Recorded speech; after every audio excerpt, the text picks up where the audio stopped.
سلام به سلبریتی تیوی، خیلی خوش اومدین. توی این ویدیو میخوایم در مورد اتفاق تلخی که برای لیلا فروهر خواننده عزیز دوست داشتنی افتاده صحبت کنیم.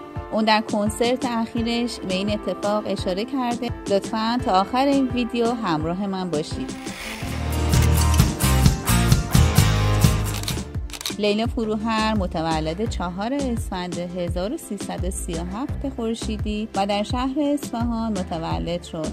پدر اون جهانگیر فروهر و مادرش فرنگیز فرهزادی هر دو از هنرمندان کشورمون بودن. لیلا از 3 سالگی پا به صحنه تئاتر گذاشت و در کنار پدر و مادر خودش به کار مشغول شد.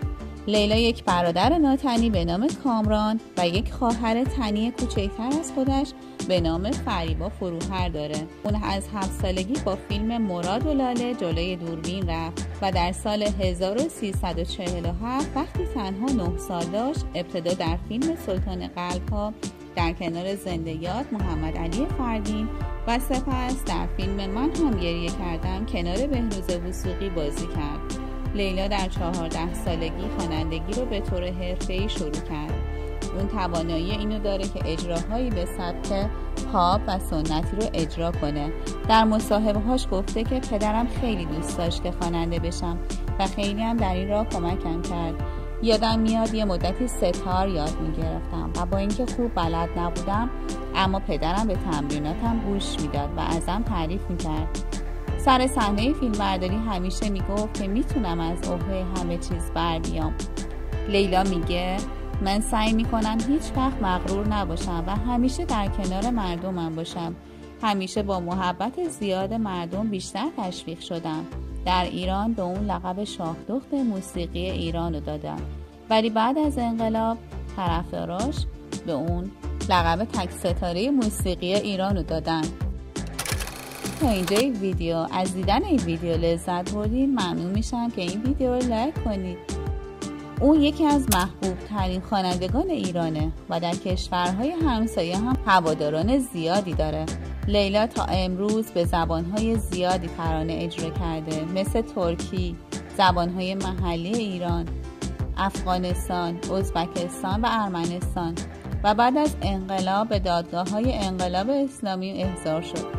لیلا به دلیل ممنوعیت خوانندگان زنان در ایران و بسیاری از مشکلات دیگه در سال 1365 به کردستان ترکیه رفت.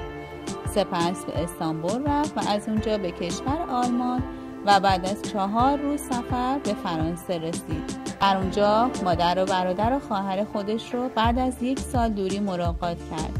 لیلا در سال 1988 میلادی به آمریکا مهاجرت کرد و ساکن شهر لس آنجلس اونجا شد و در اونجا به سرعت شهرت پیدا کرد و آلبوم‌های به یاد موندنی زیادی رو روانه بازار کرد.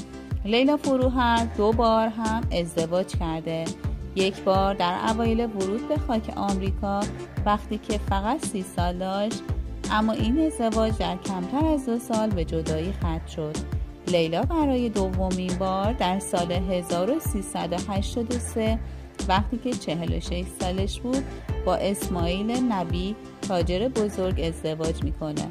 لیلا توی یک مصاحبه تلویزیونی اعتراف کرد که از اینکه فرزندی نداره خیلی پشیمونه و کاش میتونست یک لیلای کوچیک مثل خودش داشته باشه، اما به خاطر مشغله کاری زیادی که داشته فرصت اینکه بچه دار بشه رو نداشت. لیلا همیشه عشق واقعی رو در یک خانواده کامل میبینه و میگه که ما مثل یک روح در 2 بدن هستیم.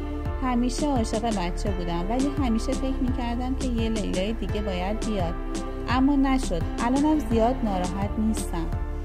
لیلا در کنسرت آخری که اجرا کرد با اضافه وزن خیلی بالایی به روی صحنه رفت و احساس کرد که مردم با گوشی‌هاشون خیلی دیگه دارن از اون فیلم میگیرن. به همین خاطر توی کنسرت این موضوع رو میگه.